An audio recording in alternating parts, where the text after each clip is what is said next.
केल्यावर जातात म्हणा आणि डांगे मारायचे म्हणा. समचरण दृष्टी विठेवरी साजिरी समचरण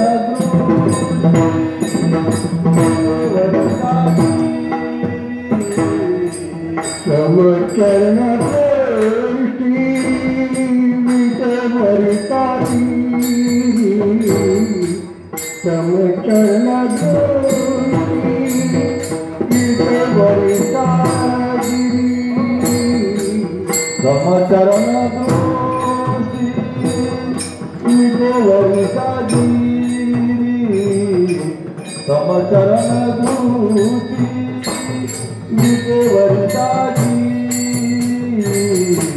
समचरण दृष्टी विठेवरी साजिरी समचरण दृष्टी विठेवरी साजिरी देते माझी हारी वृत्तीला हो देते माझी हारी वृत्तीला हो देते माझी हारी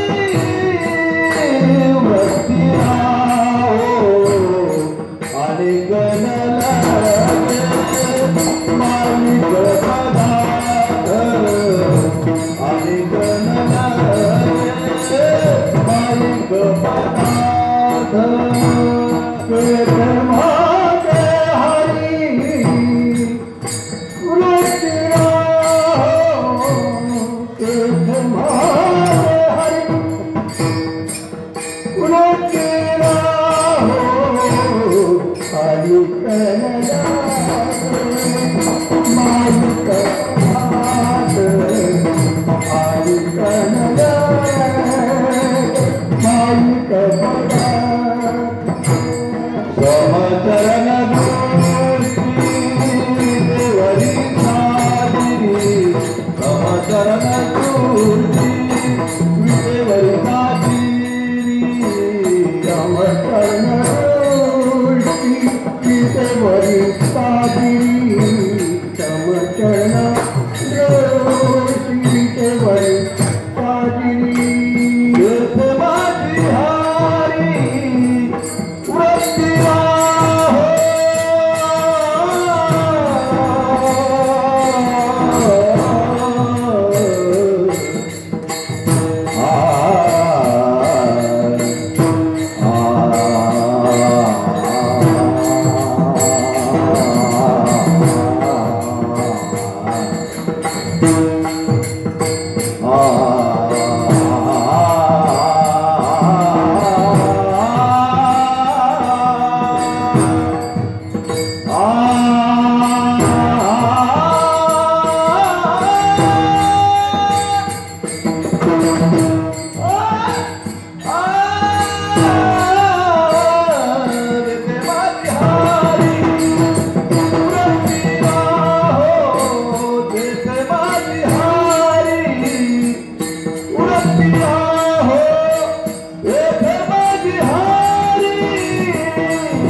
टाक मग महाराज.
रामचरण दृष्टे विटेवरे साजेरे तेथे माझे हरे वृत्ती राहो आणि कनलगे माईक पदार्थ तेथे माझे अर्थ नको देवा ब्रह्मादिक पदे दुःखाचे शिराने तेथे दूषित जने जडो देशे आणि कनलगे माईक पदार्थ तेथे माझे अर्थ नको देवा तुका म्हणे त्याचे कळले आम्हा वर्म जे जे कर्म धर्म नाशवंत आणि कनलगे माईक पदार्थ तेथे माझे अर्थ नको देवा विडा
पांडुरंगा करो प्रथम नमा दुसरे चरण संतांजिया त्यांच्या कृपादाने कथेचा विस्तार बाबाजी सद्गुरु दास तुका नमो ज्ञानेश्वरा निवृत्ते उदारा सोपान देवा मुक्ताबाई नमो त्रिभुवन पावनी आद्यत्रय जननी देवाची ये प्रस्तुत कीर्तन सेवेसाठी घेतलेला जो अभंग आहे देहूचे संत श्रेष्ठ जगद्गुरु तुकोबाराय यांच्या गाथ्यातील गाथा आरंभ करणारा मंगलाचरणातून स्वीकारला जाणारा अभंग आज या ठिकाणी लिंगायक्य सिद्धरामप्पा हत्तुरे यांच्या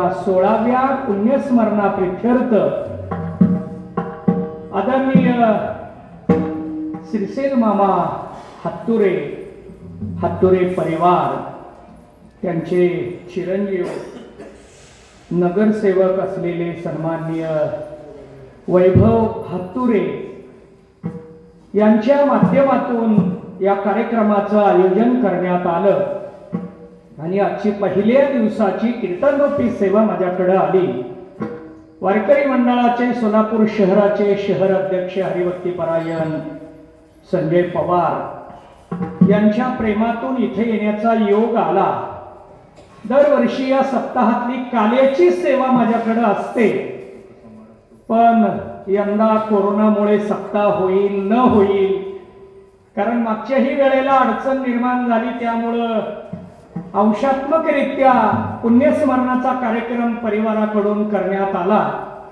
आणि आता यावेळेला जास्त गर्दी न करता कार्यक्रम कसा करता येईल हा विचार डोळ्यासमोर ठेवून सर्वांपर्यंत निरोप न पोहोचवता मर्यादित असा निरोप देऊन या पद्धतीने आपण कार्यक्रम करावा असा मामांचा निरोप माझ्या समोर आला.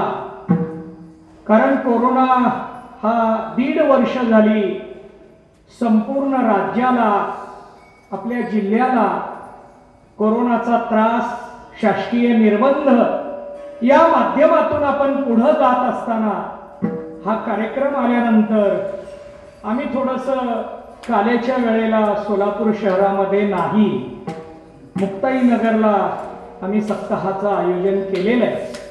आणि त्यामुळं काल्याच्या सेवेला येता येत नसल्यामुळं सुरुवात तरी व्हावी या हेतून माझ्याकडे सेवा सोपवली. आणि वारकरी संप्रदायाच्या प्रथेप्रमाणे पहिल्या दिवशी मंगलाचरण करावं असा नियम असल्यामुळे हा अभंग निवडला.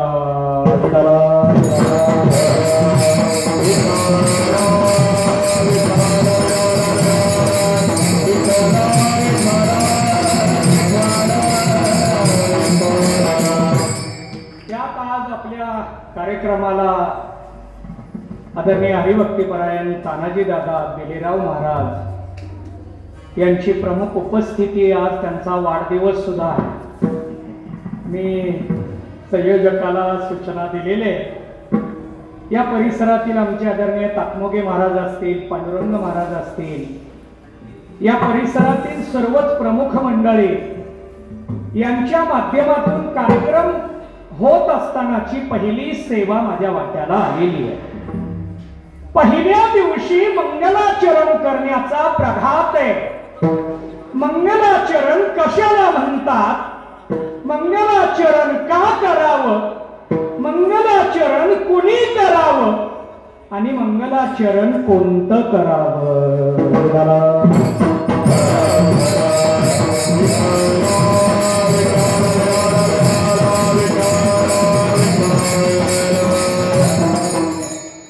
यामध्ये जाता जाता माझ्याकडून एक नाव राहून गेलं. आमचे सन्माननीय पोपटजी माळी साहेब आज आवर्जून उपस्थित आहेत. त्यांनी मला मागच सांगितलं होतं की शहरामध्ये कीर्तन असताना मला थोडंसं सांगा. परवा एका कीर्तनाला विसरलो, दुसऱ्या दिवशी लक्षात आलं माळी साहेबांचा आपल्याला निरोप होता, पण मला काही त्यांना निरोप देता आला नाही माझ्या व्यापामध्ये. ते दक्षिण सोलापूरचे रजिस्ट्रार आहेत, पण कीर्तन भजन म्हटलं की ते वारकरी परंपरेतले असल्यामुळे ते त्या आविर्भावात न राहता वारकरी भूमिकेमध्ये वावरतात. कुठेही कार्यक्रम असला की युट्यूब चॅनल असल्यामुळे त्या माध्यमातून सांप्रदायिक भजन असेल, कीर्तन असेल, आपण आपलं कुठलाही व्यवस्थित कार्यक्रम असेल तर साहेबांना संपर्क करा, ते आपल्याकडे येतील आणि लाईव्हच्या माध्यमातून आपला कार्यक्रम महाराष्ट्रभर पोहोचवतील. ती सुद्धा आपल्याकडे आज या ठिकाणी उपस्थित आहे. चला ठीक आहे, आपण चिंतन करत होतो मंगलाचरण का करावं. मंगलाचरणामध्ये प्रकार मानले जातात. या प्रकारांचा विचार करत असताना वस्तुनिर्देश रूप मंगल, नमस्क्रिया रूप मंगल आणि आशीर्वाद रूप मंगल. वस्तुनिर्देशामध्ये 2 प्रकार आहेत, निर्गुण वस्तुनिर्देश रूप आणि सगुण वस्तुनिर्देश रूप. प्रकार कितीही असो द्या, कोणत्याही कार्याचा आरंभ करत असताना मंगलाचरण केलं पाहिजे हा दंडक आहे.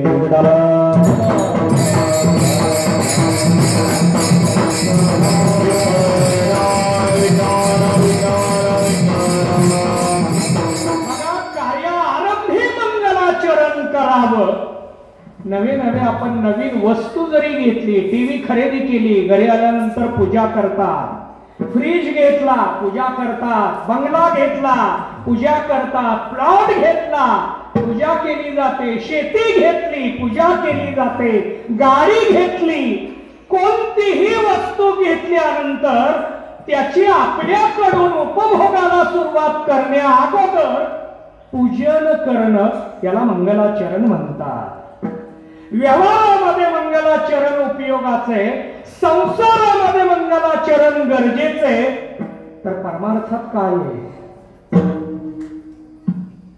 कार्यामध्ये जसं असतं तसं ग्रंथाच्या आरंभी सुद्धा मंगलाचरण केलं जातं.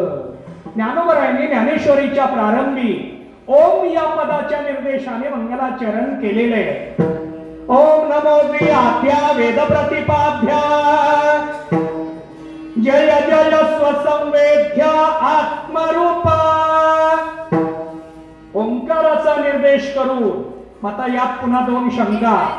ओंकार सगुण म्हणून स्वीकारायचा का ओंकार निर्गुण म्हणून स्वीकारायचा, याचा पुन्हा वेगळा विचार पाहता येणार आहे. त्यातली वेळ खर्च करत नाही. पण ज्ञानोबरायांनी ज्ञानेश्वरीच्या प्रारंभी मंगलाचरण करून ग्रंथाला प्रारंभ केला. अनेक आपल्याला ग्रंथ पाहता येतील त्याच्या आरंभी मंगलाचरण केलेलं आहे. ज्ञानोबरायांनी हरिपाठाच्या प्रारंभी मंगलाचरण केलं देवपदाने. आता या देवपदामध्ये सगुण, सगुण निराकार का साकार असाही वेगळा विचार. हरिपाठामध्ये सगळ्या हरी सांगितला का देव सांगितला? हरिपाठ करणाऱ्यांना माहित. हरिपाठामध्ये हरी सांगितला का देव? हरी सांगितला. मग हरीची एक वारी असं म्हटलं असतं तर काही बिघडलं असतं का? हरीची एक वारी उभा क्षणभरी तेने मुक्ती चारी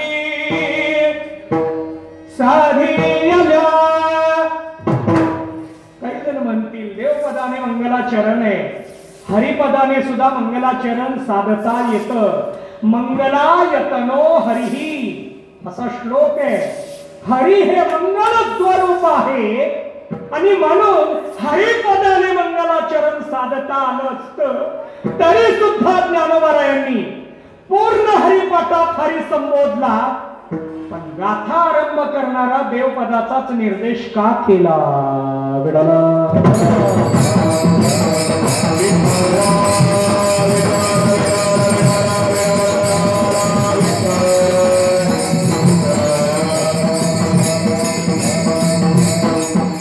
चला ठीक आहे, आपण मंगलाचरण पाहतोय. मंगल का करावं? अमंगलतेतून बाहेर निघण्यासाठी मंगलाचरण करणं गरजेचं असतं. मग जीवनामध्ये अमंगल काय काय आहे हे मी आजच्या कीर्तनात वेगळं सांगायला नकोय. जाऊ द्या, याचा अर्थ ज्यांना कळाला त्यांना कळू द्या, बाकीच्यांनी सोडून द्या. अमंगल कशाला म्हणतात याची सुरुवात कुठून आहे? आपल्या जीवनामध्ये आपल्याकडून घडणारं कर्म मंगलमय असावं का अमंगलमय असावं हे आपल्या वृत्तीवर अवलंबून आहे का हे आपल्या विचारावर अवलंबून आहे का हे आपल्या संस्कारावर अवलंबून आहे का हे आपल्या कर्मावर अवलंबून आहे?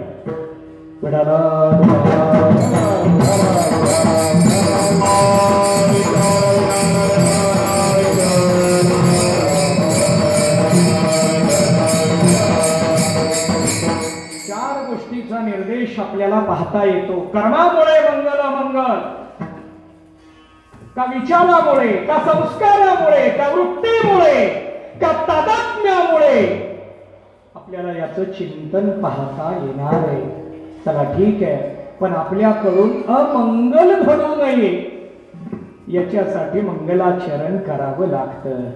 मग काही जण म्हणतील सप्ताहामध्ये सगळंच मंगलमय असतं ना, तिथं अमंगलतेचा प्रवेश कुठे आहे? मग सप्त्याच्या सुरुवातीला मंगलाचरणाची गरज का? भांडण करायला जाताना मंगलाचरण करून जावं, कारण ते अमंगल आहे. बरोबर आहे.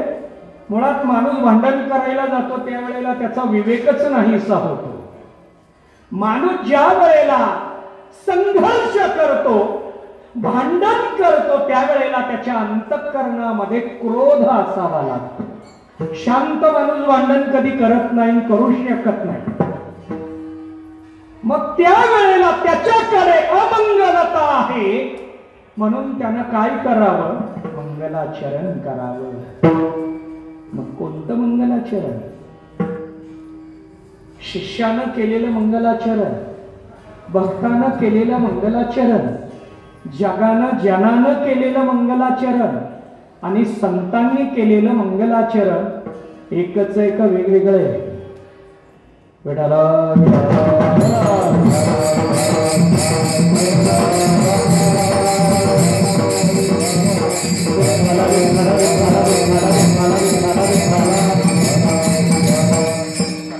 ठीक आहे. संत महात्मे ही मंगलाचरण करतात.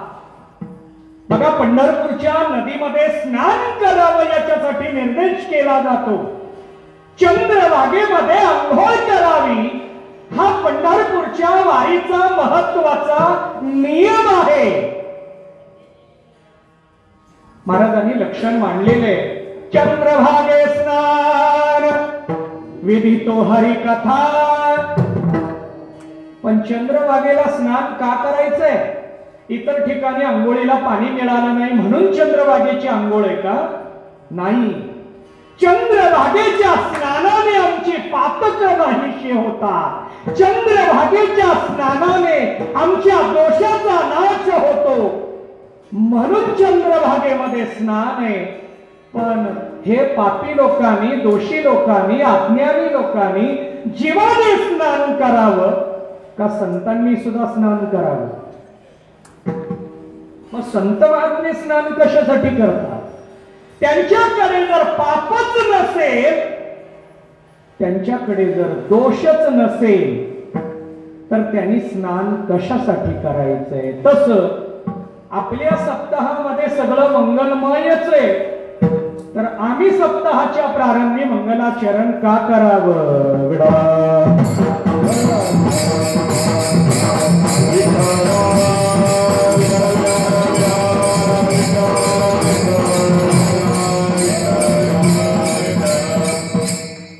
जगाचा मालक जरी जन्माला आला,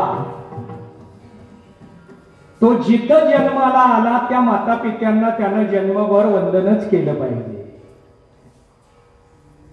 जगाचा मालक आहे म्हणून वंदन करायचं नाही असे का? मनात यायला अवकाश ते काहीही प्राप्त करू शकतात, तरी त्यांना पाया पडणं हे कर्तव्य आहे.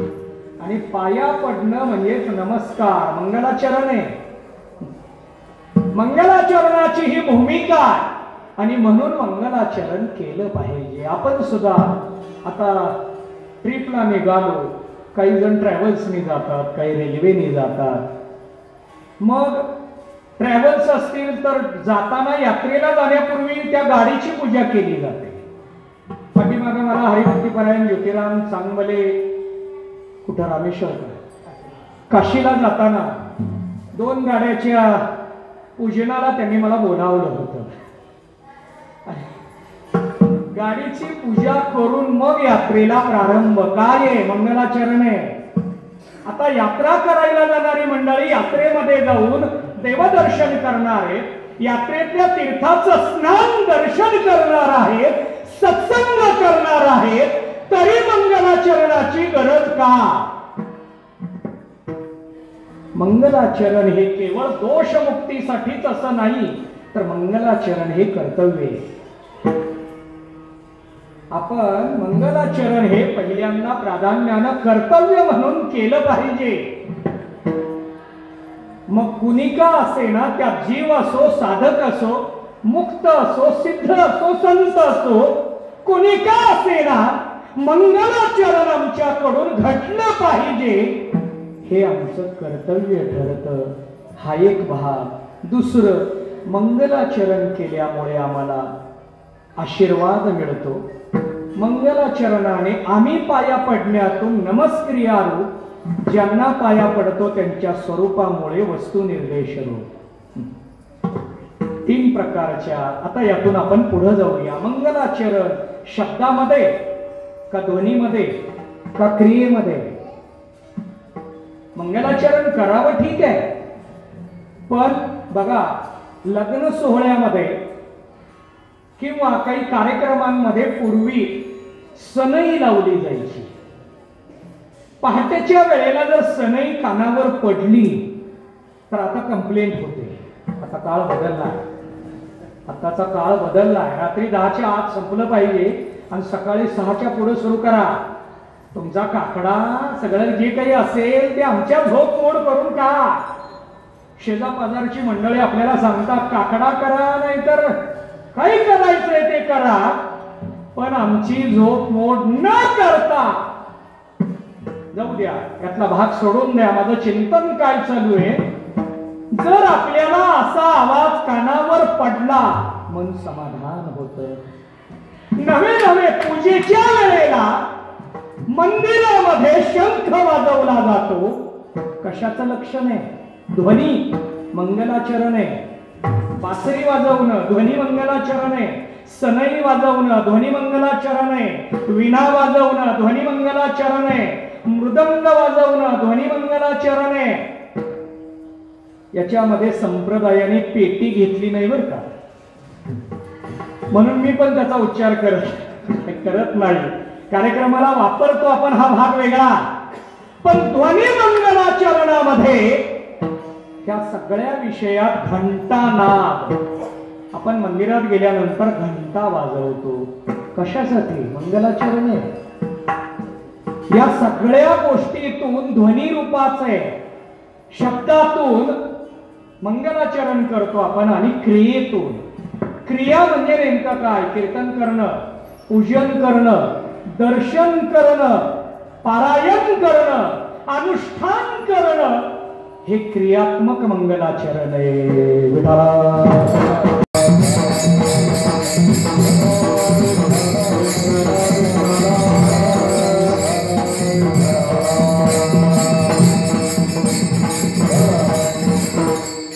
मंगलाचरणाच्या बाबतीमध्ये विचार सांगितला जातो.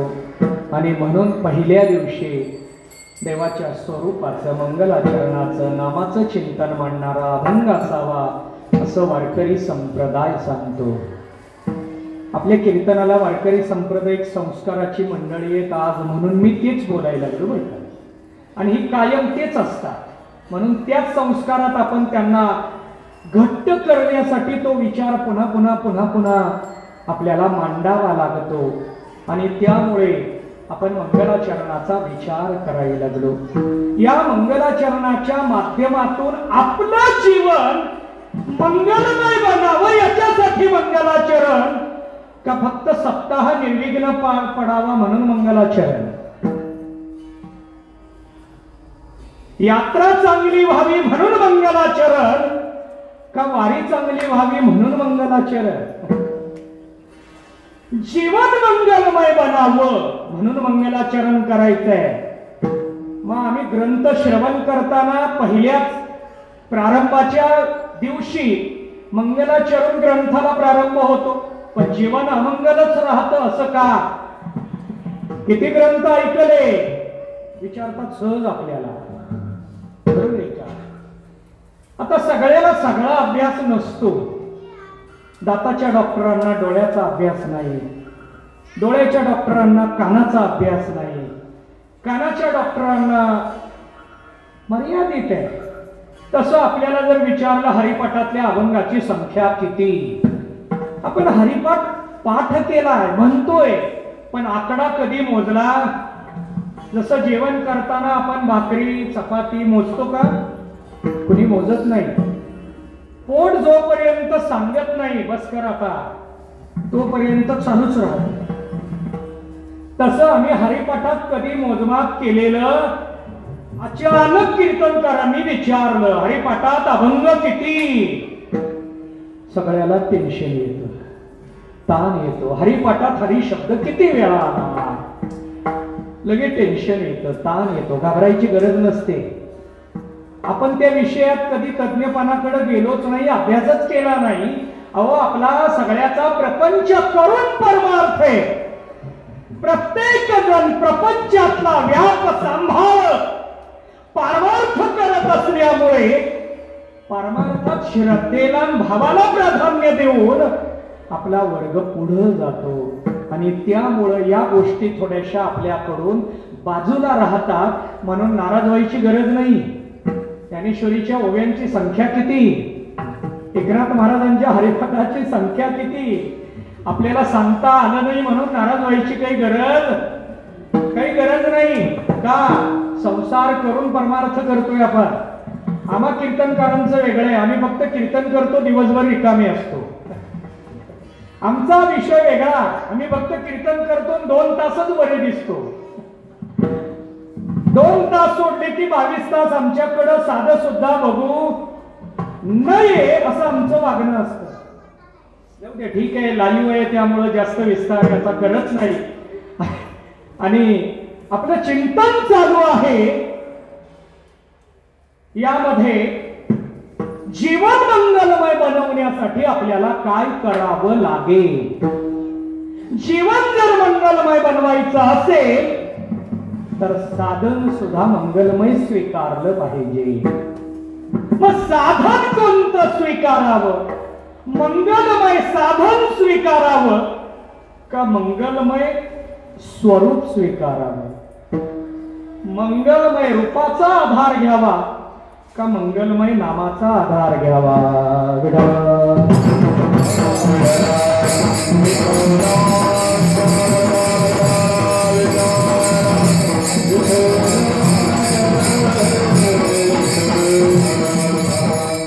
नामरूपाच्या बाबतीमध्ये महाराजांनी शब्द बदलून हेच चिंतन मांडलेलं आहे. घोड तुझे रूप घोड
गोड हा फक्त जिभेचा संबंधाचा शब्द नव्हे, मंगल स्वरूप प्रकट करणारा शब्द म्हणजे गोड आहे. जिभेचा विषय हे पंचविषयात आहे. शब्द, स्पर्श, रूप, रस आणि गंध हे पंच ज्ञानेंद्रियाचे विषय आहे. श्रोत्रम, चक्षुः, स्पर्शनम, रसनम, घ्राणम एवच पंच ज्ञानेंद्रियाचे पंच विषय. त्यामध्ये गोड हा जिभेचा विषय. एवढ्याच मर्यादित मध्ये आम्ही राहिलो, पण संतांनी या मर्यादितपणातून गोड मांडला नाही. अहो, देवाचं सगळंच गोड आहे म्हणजे मंगलमय आहे. काय नाम गोड आहे, रूप गोड आहे, स्वरूप गोड आहे. आणि या नामाच्या बाबतीमध्ये महाराजांनी लक्षण मांडलेलं आहे. सकल मंगल निधी श्री विठ्ठलाचे नाम आधी. मंगलाचं निधी स्थान काय आहे तर भगवन नाम. नाम हे मंगलाचं निधी आहे. अहो नाम जर मंगलाचं निधी आहे तर नामी कसा? नाम जर मंगलाचं निधी असेल, मंगल वेगळं, मंगलाचा निधी वेगळा आणि या निधीचं स्वरूप. मग महाराज मंगलतेकडे निघाले, निधीकडे निघाले का स्वरूपाकडे निघाले? महाराज निघाले कशासाठी? आम्हाला जीवन मंगलमय बनवायचंय. ते अमंगल का झालं याला कारण वेगवेगळी, पण अमंगल होत असताना यातलं एक महत्वाचं कारण विषय. जीव हा विषयाकडे आकर्षित होतो आणि म्हणून त्याला अमंगलतेमध्येच वावरावं लागतं. अहो जीवाला संसारात विषय खेचून घेऊन जातात, यात नवल नाही. पारमार्थिक मंडळींना विषयानं कधी नेलं हे आम्हाला पण कळत नाही. असं मी म्हणतो असं नाही, महाराजांनी लक्षण मांडलेलं आहे. विषय ओढी भुलले जीव आता याची कोण करील केवल उपजे नारायणी भाव पाहुनी ठाव नरदेह. विषय कधी खेचून नेता उठून कीर्तनी बरसता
कीर्तनामध्ये आम्ही बसलो आणि मन विषयाकडे धावू लागलं. असं 12व्या शतकात नामदेव महाराजांनी देवाच्या समोर मांडलेले 800 वर्षापूर्वी. 850 900 वर्षापूर्वी नामदेव महाराजांनी पांडुरंगासमोर विषय मांडला आणि त्या विषयातून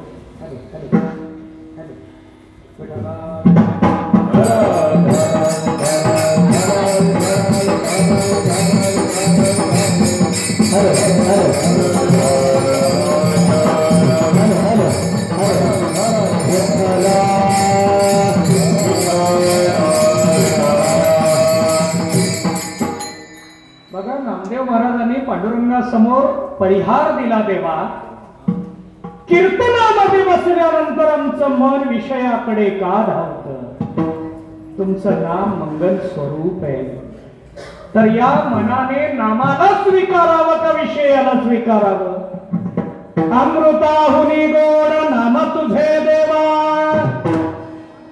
मन माझे केशवा कावाने घे सांगा पंढरी राया काय करूयाचे.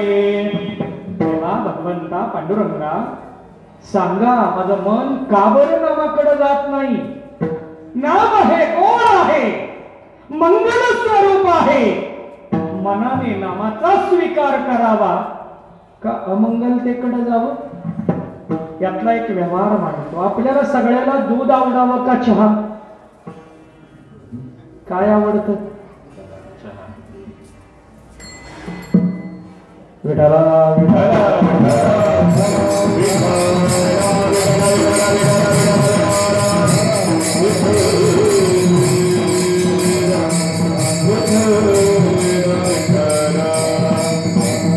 चला ठीक आहे, आपण चिंतन करतोय. यामध्ये देवाचं नाम म्हणजे साधन मंगल, देवाचं नाम हे मंगल निधी आणि देवाचं स्वरूप, या तिन्ही मध्ये तुकोबाराय कशाचा स्वीकार करतात आणि कशासाठी करतात हा विचार पाहत असताना आपण अमंगलतेकडे का जातो हा माझा मुद्दा चालू होता. विषयामुळे जातो. मग विषयाकडे इंद्रिय जातात का विषयाकडे मन जात का विषयाकडे जीव खेचला जातो? कोण आहे? 15वा अध्याय सांगतो. मग अधिष्ठाय मनश्याय विषयानुपसेवते. पंच ज्ञानेंद्रियाचं अधिष्ठान मन आहे बर का, शरीराचं सगळ्या नव्हे. नाहीतर या श्लोकात अधिष्ठान म्हटलं म्हणून श्लोक आधार घेऊन सगळ्याच देहाला मन अधिष्ठान असा अर्थ नव्हे. फक्त पंच ज्ञानेंद्रियाचा वापर करत ते, मग पुढं कर्मेंद्रिय हे पुढे. चौथीची मुख्याध्यापक म्हटल्यानंतर तिसरीची असणारच आहे, पाचवीची असू शकत नाही. तसं मन ज्ञानेंद्रियाचं अधिष्ठान आहे, कर्मेंद्रियाचं अधिष्ठान आहे, पंच प्राणाचं अधिष्ठान आहे, पण कारण देहाचं नाही. तिथपर्यंत ते पोचू शकत नाही. कारण देह त्याचा आश्रय आहे. आश्रयी भाव इथं पाहता येतो आपल्याला. ठीक आहे, जाऊ द्या. माझं चिंतन चालू आहे की विषयाकडे इंद्रिय जातात, विषयाकडे मन जात का विषयाकडे जीव जातो. चला ठीक आहे, चहा आला. चहा आला हे कोण सांगितलं? डोळ्याने सांगितलं. इंद्रिय गेली. चहा आहे बाबा संयोजकांकडे, चहा आहे. कप आले तरी बरं वाटतं. चहाची कप आले तरी का थंडी सुटली हो, वारं सुटलंय, थंडी सुटलीये. आणि याच्यामध्ये कीर्तनात मधीच दिला तरी बरं राहील. सांप्रदायिक नियम काहीतरी असू द्या, सांप्रदायिक नियम बाजूला ठेवून चहा मध्येच द्या. चहा आला, डोळ्यांनी सांगितलं. डोळे गेले विषयाकडं. मन ताबडतोब डोळ्याला सांगतं चहाच्या कपाकडं बघ. कप लहान आहेत का मोठे आहेत? लगेचच आपण म्हणतो कप बारकी आणली हो थंडीत. हे कोण सांगितलं? डोळ्यांनी सांगितलं.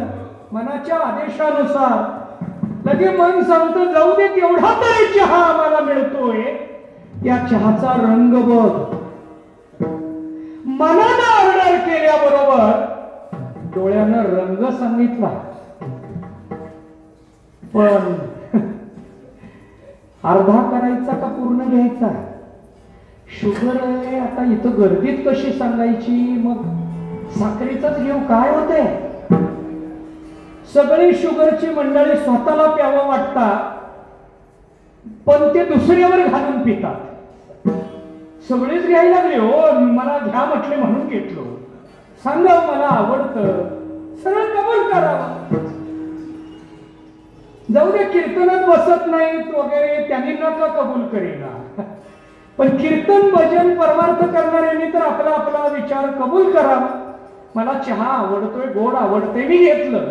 नाही, शेजाऱ्याने आग्रह केला, शेजाऱ्याने आग्रह केला विना घ्यावर म्हणून घेतो का आपण? आग्रह कोणता मान्य होतो? मनानं आखून दिलेल्या आदेशाचा. माझं चिंतन चालू आहे. विषयाकडे इंद्रिय जातात, विषयाकडे मन जात, पण याच्या पुढे जाऊन विषयाकडे जीव जातो. कारण विषयाचा उपभोग मनाला नकोय. कारण मन हे नपुसक आहे. मन पुल्लिंगी पण नाही, स्त्रीलिंगी पण नाही, नपुसक आहे पण करामती आहे. मन काय आहे, काय करू, सत्यात सत्कारच केला नाही. कोण सांगितलं? मनाने सांगितलं. मनाने सांगितलं ते नपुसक आहे, पण जीवाला मात्र, इंद्रियाला मात्र भोगाकडे प्रवृत्त करत. समाजात सुद्धा अशी माणसं आहेत, क्रियेनं नपुसक असतात पण कार्य करायला मात्र भरपूर अडथळे करतात. मनासारखंच काम आहे. जाऊ दे, ठीक आहे, याचा अर्थ वेगळा घेऊ नका. माझं चिंतन चालू आहे की जीव हा विषयाकडे जातो, मन विषयाकडे जात, अवयव इंद्रिय विषयाकडे जातात. कारण अनेक जन्माची याला सवय लागलेली आणि म्हणून इंद्रियाला आवरणं जड जात. मग संतांनी विषयाचं स्वरूप सांगायला सुरुवात केली. हे विषय तरी कैसे, रोहिणीचे जळ जैसे, का स्वप्नीचे वासे भद्र जाते. ज्ञानोबरायांनी लक्षण मांडलं की विषय कसे आहेत. आता याचं मला 2 प्रकारामध्ये चिंतन विभागून मांडता येणार आहे की आम्हाला संसार का आवडतो. 8चं कीर्तन असलं तरी आम्ही 8:15 8:30ला का येतो, आणि 12चं लग्न असलं तर 11:45ला का हजर राहतोय. ज्ञानोबरायांनी 850-900 वर्षापूर्वीच लिहून ठेवले. त्याच वेळेला लिहून ठेवले. हे विषय सांगतात. विषय विषयाचा पडिपाडू, गोड परमार्थ लागे कडू कडू, विषय तो गोड जीवासी घाला. गोड असलेला परमार्थ आम्हाला गोड वाटत नाही. सगळे करतात म्हणून आम्ही करतोय. आम्हाला तो गोड वाटतो म्हणून करतोय का सगळे करायला लागले म्हणून? सगळ्यांनी बंद केला, आपला चालू राहतो का बंद होतो? सगळ्यांनी बंद केला, आपला चालू का राहत नाही? आपल्याला तो मनापासून आवडतच नाही. स्थूल रूपानं आवडायला लागला. स्थूल रूपानं आवडतोय, स्वरूप कळलं नाही आणि म्हणून स्थूल रूपानं आम्ही त्याच्याकडे पाहतो. आणि म्हणूनच संतांनी आम्हाला विषय पटवून दिले.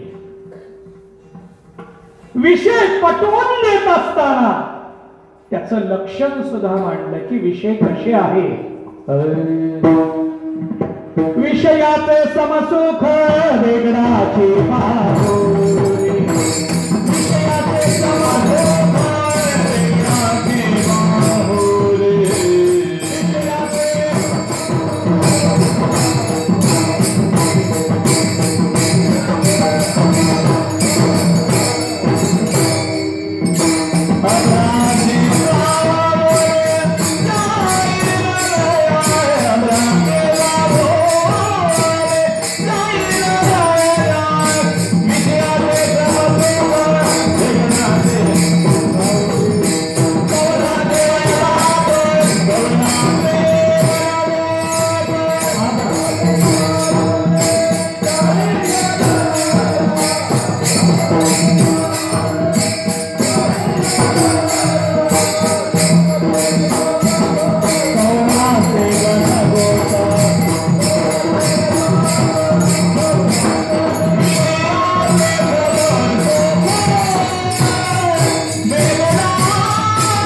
बेगडाची बाहुली अबराची सा लागूने जाईल रजा. अमंगलतेचं लक्षण मी आपल्या समोर मांडत होतो. विषयामुळे अमंगलता का आसक्तीमुळे अमंगल? आता थोडं डोक्याला ताण द्यावा लागतो, बरोबर आहे. मग डोकं जर आपलं काय जाऊ द्या, ठीक आहे, आपण बऱ्यापैकी सकारात्मक बोलू असं मी ठरवून आलोय. कारण भरपूर डोस झालाय आपला, म्हणून आज सगळं सकारात्मक असावं या हेतून मी माझा विचार थोडा बदललाय. चला ठीक आहे, माझं चिंतन काय चालू आहे? अमंगलता विषयामुळे का आसक्तीमुळे? आसक्तीमुळे. आसक्ती आत आहे का बाहेर आहे? आत आहे. विषय आत आहेत का बाहेर आहे? काही जण म्हणतील कीर्तन खूप जड व्हायलो. सराफ कट्ट्याला जाणारा वर्ग खूप कमी असतो आणि मार्केटमध्ये फिरणारा वर्ग खूप गर्दीचा असतो आणि त्यामुळं सराफ कट्ट्यातल्या गर्दीत सराफ कट्ट्याकडे येणाऱ्या मंडळींना सोनंच द्यावं लागतं आणि त्यामुळं सोन्याचा विचार जर मांडायचा झाला तर सोनं रूपातनं सोनं द्यावं लागतं, बरोबर आहे. चला ठीक आहे, माझं चिंतन काय चालू आहे? आसक्ती आत आहे, विषय बाहेर आहे, पण बाहेरचे विषय अंतःकरणात त्या आसक्तीला गप्प बसू देत नाही. इथं अमंगलता. आणि म्हणून मंगलाचरण करणं गरजेचं आहे. मंगलाचरण करावं लागतं, पण मंगलाचरण करत असताना महाराजांनी जीवनाचं मंगल कसं व्हावं याची प्रक्रिया मांडायला सुरुवात केली. प्रस्तुत अभंगाचं पहिलं चरण.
सर्वनाम आहे. बोट दाखवलं, अंगुली निर्देश आहे. समचरण दृष्टी. आता यातला एक बारकावा मांडतो. समचरण का समदृष्टी? मग मंगलमय समचरण आहेत का समदृष्टी मंगलमय आहे? फक्त समंगल आहे का समचरण मंगल आहे का समदृष्टी मंगल आहे? काय आहे? सम हे निर्गुण आहे, चरण हे निराकार आहे, सगुण निराकार, आणि दृष्टी हे साकार आहे. तिन्ही मंगलाचरण 3 पदातून महाराजांनी मांडले. विठाला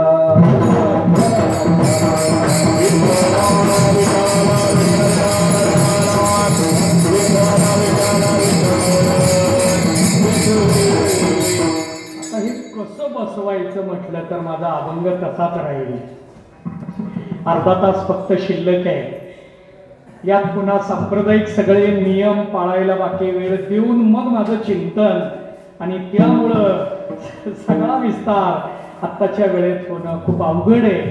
पण एक वेगळा विचार आजच्या कीर्तनामध्ये आपल्या समोर आला. समपदाचं चिंतन, चरणपदाचं चिंतन आणि दृष्टीपदाचं चिंतन.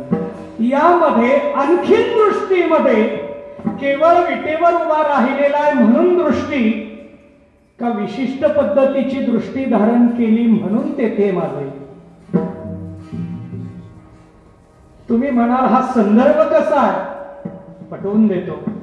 ध्यानाचे प्रकार मांडत असताना या दृष्टीला महाराजांनी केवळ दृष्टी न म्हणता ध्यान म्हटलेले. सुंदर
सुंदर आहे का त्याचं ध्यान सुंदर आहे, या अभंगात काय सांगायचंय.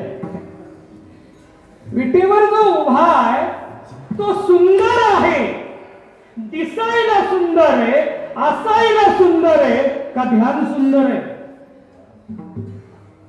सुंदर ते हा शब्द वेगळा आहे. आम्ही म्हणताना आता लावून म्हणतोय काय, स्वर लावून. ते आणि सुंदर शब्द एकत्रित म्हणतो आम्ही. सुंदर ते हे वेगवेगळे शब्द आहेत. सुंदर ते दर्शक सर्वनाम आहे.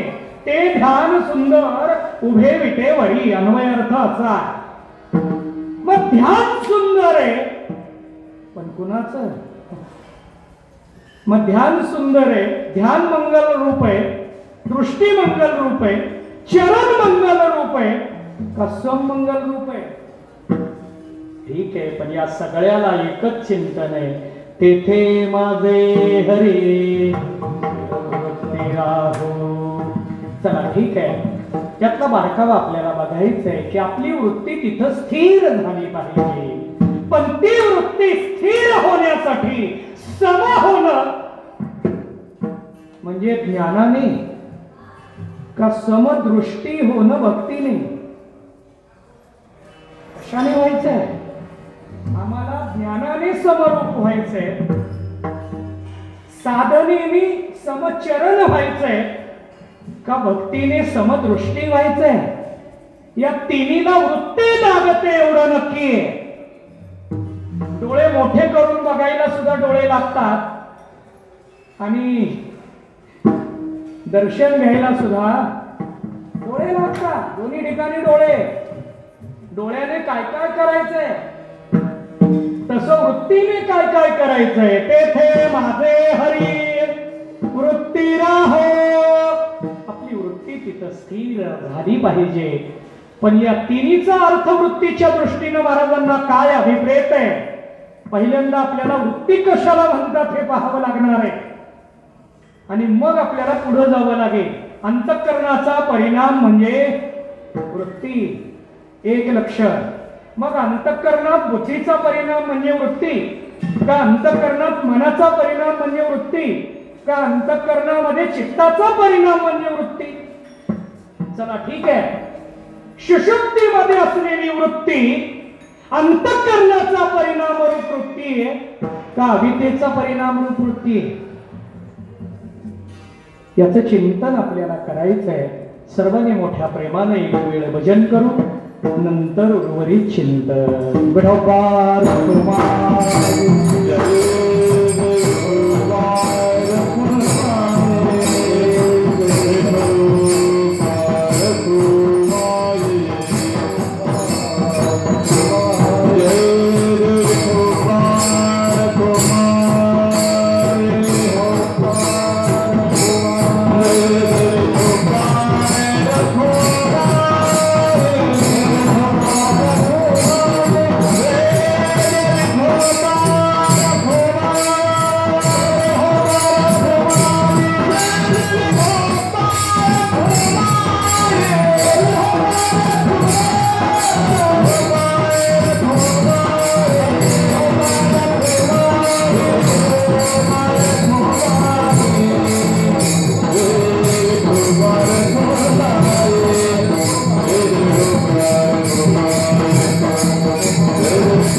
पांडुरंग माने महाराज.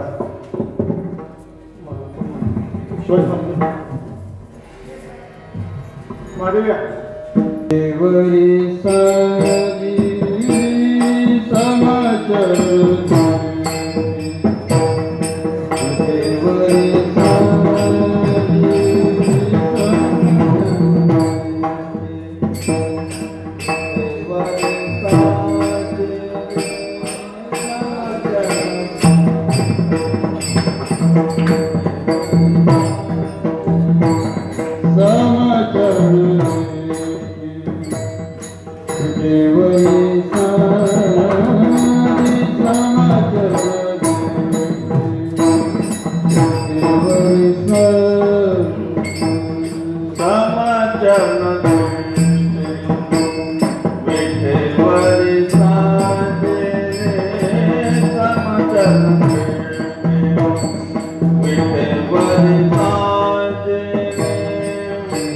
माझे हरी वृत्ती राम तेथे माझे हरी वृत्ती राम आणि माईक पदार्थ आणि माईक पदार्थ माझे हरी वृत्ती राहो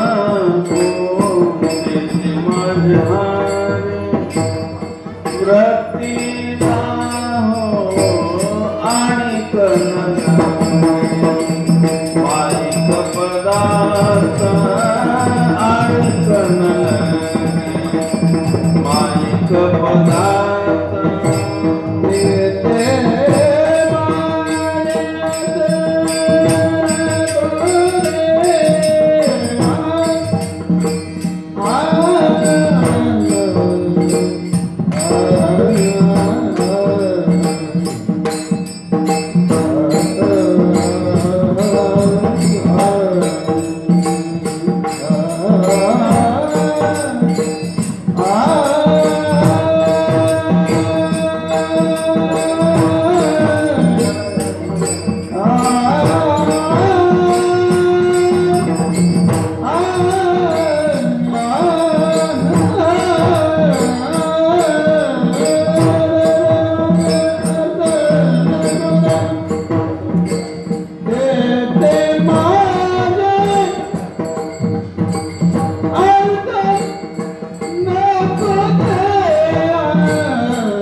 समचरण दृष्टे वेटेवरे साजेरे तेथे माझे हरे वृत्ती राहो आणि कनलगे माईक पदार्थ तेथे माझे अर्थ नको देवा. आपण चिंतन करत होतो की तुकाराम महाराजांनी तेथे काय ठेवायला सांगितलं? वृत्ती. वृत्ती काय आहे? कुठे मिळते वृत्ती? वृत्ती म्हणजे काय? अवयव आहे आपला एक. जसे आपल्याकडे डोळे आहे, कान आहे, नाक आहे, जीभ आहे, मन आहे, बुद्धी आहे, तसं वृत्ती. पण वृत्तीची व्याख्या वेगवेगळी आपल्या समोर येते. ग्रंथ तर जशी आपण श्रवण करत जाऊ तशी वृत्तीची व्याख्या सुद्धा त्या पद्धतीनं सूक्ष्म होत गेलेली. वृत्ती रत्नावलीमध्ये मांडलेली व्याख्या, वृत्ती प्रभाकर मध्ये मांडलेली व्याख्या, अशी आपल्या समोर वेगवेगळ्या पद्धतीनं ती मांडली जाऊ लागली. पण व्याख्या काही का मांडली जाईना? वृत्तीशिवाय आपल्याला सुख दुःख नाही. वृत्ती असेल तर मन असू दे नसू दे, बुद्धी असू दे नसू दे, अवयव असू दे नसू दे, वृत्ती असेल तरच सुख आणि वृत्ती असेल तरच दुःख. या वृत्तीलाच आम्हाला काय करायचंय? समचरण दृष्टी. ही वृत्ती समरूप करायची, समचरण करायची आणि समदृष्टी करायची. बाकी ठिकाणी या वृत्तीला आम्हाला घेऊन जायचं नाही. आणि त्यामुळे महाराज सांगायला लागले की या वृत्तीला जर समकडे न्यायचं असेल तर गुरुकृपा लागते. ज्ञानाशिवाय सम होत नाही आणि देवाशिवाय, देवकृपेशिवाय समदृष्टी होत नाही. भक्तीशिवाय आम्हाला दृष्टीकडे जाता येत नाही आणि ज्ञानाशिवाय स्वरूपाकडे जाता येत नाही. पण ज्ञानाने स्वरूपाकडे गेलो सगळंच प्राप्त झालं असं नाही. आणखीन पुढं भरपूर आहे. आम्ही समरूप झालो, ठीक आहे, गायन शिकलो, पण गायन म्हणायला भजनच मिळेना. गायन शिकलो, भजन शिकलो, पण चालच देईना. तो काय करावं? चालच देईना. गायन शिकलो, मग काय केला? स्वतंत्र भजनच ठेवलं, आपणच आपलं. पण आपण आपलं भजन ठेवलं तरी शिकलेलं गायन व्यक्त करण्यासाठी माध्यम आहे. प्राप्त झालेलं ज्ञान हे पात्रतेच्या भूमिकेत आहे आणि मग त्याचा उपभोग घ्यायचा असेल तर समदृष्टीकडे यावं लागतंय. तुम्ही म्हणाल ज्ञान पात्रतेच्या भूमिकेत कसं? ज्ञान भक्ती दाखवायला आहे का ज्ञान अज्ञान घालवायला? शास्त्र काय सांगतं? सगळे शास्त्र, कुठलाही ग्रंथ घ्या. मी आता ग्रंथ सांगण्यात वेळ घालवत नाही कारण माझे 10-12 मिनिट फक्त शिल्लक आहे. आणि यामध्ये ज्ञान हे भक्ती दाखवायसाठी आहे का ज्ञान अज्ञान घालवायसाठी? उत्तर आहे अज्ञान घालवायसाठी. म्हणजेच जीवनाला स्वच्छ करण्यासाठी ज्ञान आहे. स्वच्छ जीवनाने परमार्थ पुढे आहे. शुद्धतेनंतर परमार्थ. चित्ताच्या शुद्धीने ज्ञानाचा अधिकार. चित्ताची शुद्धता वेगळी आणि अज्ञान निवृत्तीनंतरची शुद्धता वेगळी. दोन शुद्धता आहे. महाराजांनी लक्षण मांडलेलं आहे एके ठिकाणी. एवोनी गोपाळ राहे तेथे तुका म्हणे चित्त करावे निर्मळ. चित्त निर्मळ बनवा म्हणजे ज्ञानाचा अधिकार का भक्तीचा अधिकार? शुद्धतेतून ज्ञानाचा अधिकार येतो. त्या ज्ञानाने अज्ञानाचा नाश होतो. अज्ञान निवृत्तीनंतरची जी शुद्धता त्या शुद्धतेतून आम्हाला भक्ती करायची आहे आणि त्या भक्तीसाठी समदृष्टी लागते. आणि हे ध्यान सगळ्या ध्यानापेक्षा वेगळे म्हणून सुंदर आहे. आणि अशा सुंदर दृष्टीजवळ तेथे माझे हरी ज्ञानेश्वर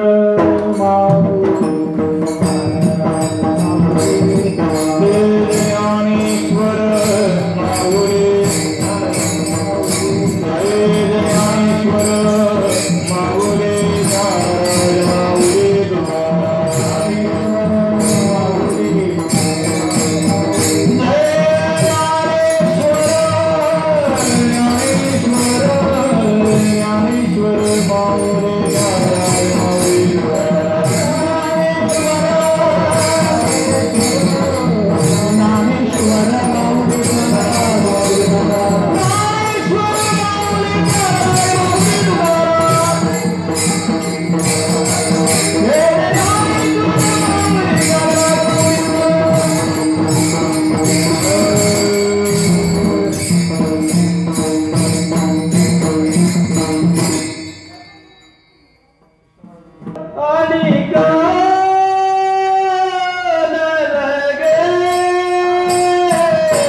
विठ्ठल जय जय